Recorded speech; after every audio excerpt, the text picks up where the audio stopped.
Was there a moment in this episode that was so important to what happens next, yet it happened so quickly that you missed it entirely? And it's not what you think it is. I believe that this clue revealed a major twist that'll happen in the finale, which could mean that... What's going on, everyone? It's Just Be here, and I am very excited to be breaking down the penultimate episode of Power Book 2 Ghost, which is season 4 episode 9, titled Married to the Game.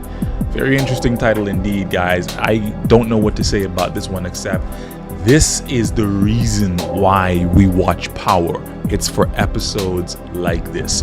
Major recovery from the last set of episodes that we have been getting. No long talking, I'm diving into the biggest moments in this episode right now. Let's go. Now, the biggest plot throughout this episode is obviously the ridiculous wedding of Noma and Kane. Members of the Tejada family are trying to decide if they're going to attend, and ultimately they do make up their mind that they're going to support him. Also, early on in this episode, somehow we are reminded that these kids are still actually in university. Somehow we kind of forget that along the way because of all the things going on, and they're taking final exams, although it's not clear at this point, given the fact that this is episode 9, which year that they're in their whole college process. I dropped a video about this, having theories on where they're at before. You can go ahead and check that out as well. I'll leave a link to it in the description. But if this is not the final year of college that they're in, also leans into the fact that, again, the show was canceled before they had time to plan an actual graduation, which the whole show was centered around. Tariq going to college, getting good grades so he can get his inheritance, which no longer kind of exists. But I digress. We fast forward to another Tejada dinner scene where I think the writers are so familiar with the meme on social media about the original scene where Diana reveals and spills all the beans about Zeke, etc., that they like to recreate those situations as callbacks to that one because it went viral. Anyway, we see everyone sitting at this table. We're introduced to Noma's brother, Chinedu. Hope I'm not butchering his name. And they're all having conversations about this whole wedding and how they got together and their businesses, and it's just a mess. Now, the Tejada family ends up having their moments in the midst of this, even though they still have their issues. But we end up seeing a lot of making up and heartfelt moments between them that they end up having despite all of it. Particularly between characters like Monet and Kane, who wants to make sure that he knows what he's doing. Kane emphasizes to Monet that Noma is good for him, and I theorize, like I know so many of you also do, that Kane has been playing her all along. Why?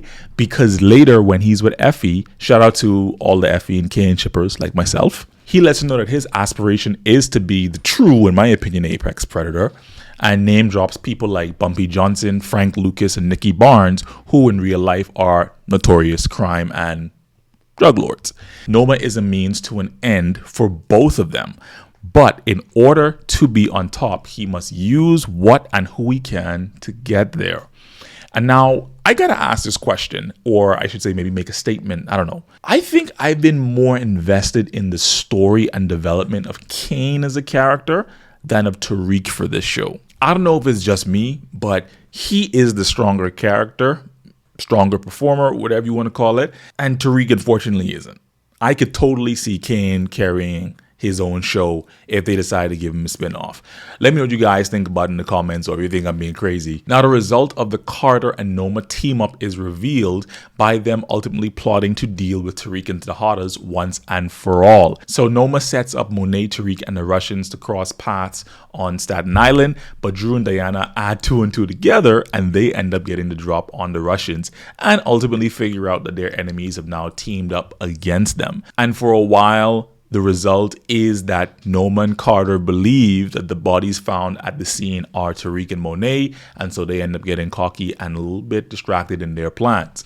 So now both sides have opposing plans and motions to take each other out. Now, I don't know what to say about Tariq in this episode. He, in my opinion, felt like a side character in his own show, and as well as the last episode and some other ones as well. The scene where he gets angry and pushes his stuff over in the warehouse and screaming, "I'm Tariq St. Bleeping Patrick," reminded me of the scene from Steven Universe. So for me, guys, like, I both love Tariq's character and also can't stand his character. So that's why you see my tone switches a lot at the same time when talking about him, because there's just no significant growth in his character, in my opinion. But I digress. He works with Brayden and Effie to get the drop on Carter at the church he frequents for confession, where he gets the drop on him, yes. But then, of course, Tariq, who doesn't know how to fight because he's not from the street, nor is he a real gangster despite him having bodies under his belt, ends up getting dropped on himself. Carter arrests him and then takes him away in the cruiser. But luckily, Brayden and Effie cause Carter to crash, save Tariq, and ends up kidnapping Carter in the end. Now, Carter ends up revealing to them while kidnapped that he has Brayden and Tariq on tape deleting Zion, which makes it all the more messier to get out of because it is unknown if anyone else on the task force has this recording as well. Let me know what you guys think about how this part of it will play out in the comments, because it is quite messy and it makes me think about my initial predictions from this season about Tariq getting wrapped up and headed off to jail. So after all the nuptials and celebrations are done, Noma and her brother Chinedu collect the Tejada crew and Kane to deal with them, which in my opinion is quite cold to try to delete your husband on your wedding day.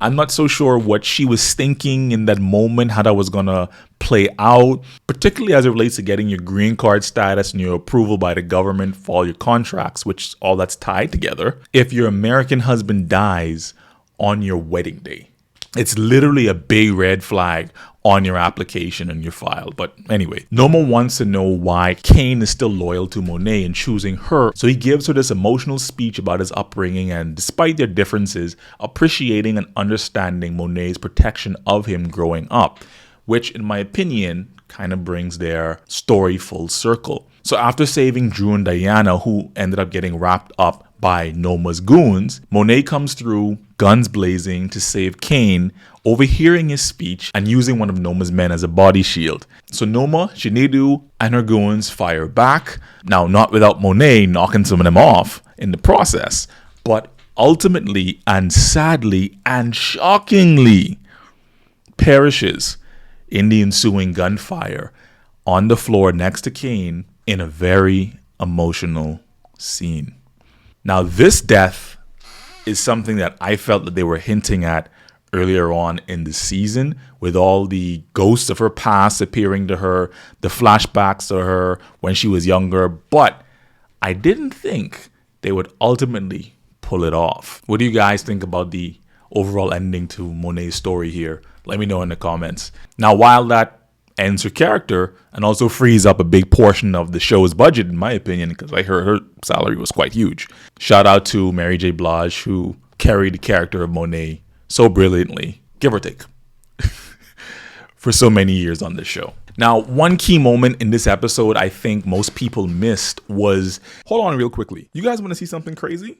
Over 99% of you guys that watch my content are not subscribed.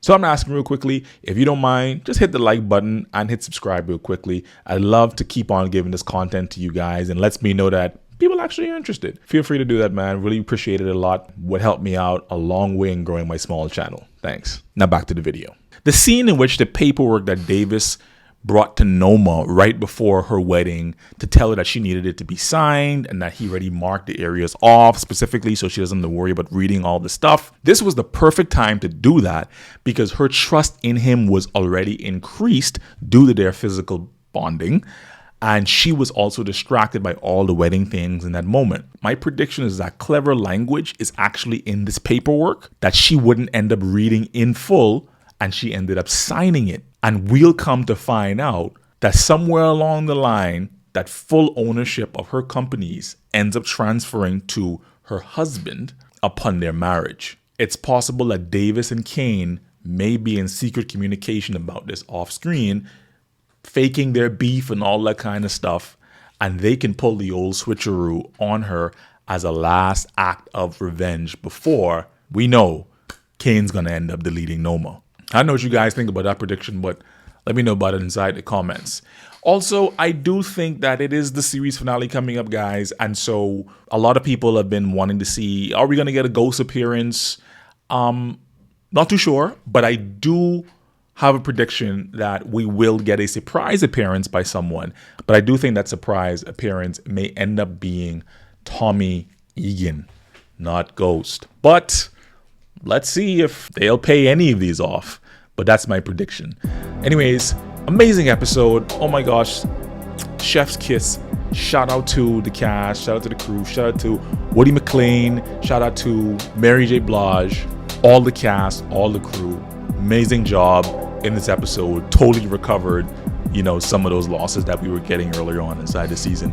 Guys, this is it. We're heading into the final episode of Ghost. I'm thinking about maybe doing a watch party, a live watch party for the series finale. So as it happens, we're reacting to it. I'll post more about that on my community tab, but let me know your thoughts on this video. If you guys derived any value from this breakdown, hey, feel free to hit that like button and subscribe, man. I'd really appreciate it. Anyways, guys, let's have the conversation in the comments about this episode. If you think I got something wrong, you guys think I got something right, and what do you think is gonna happen in the finale?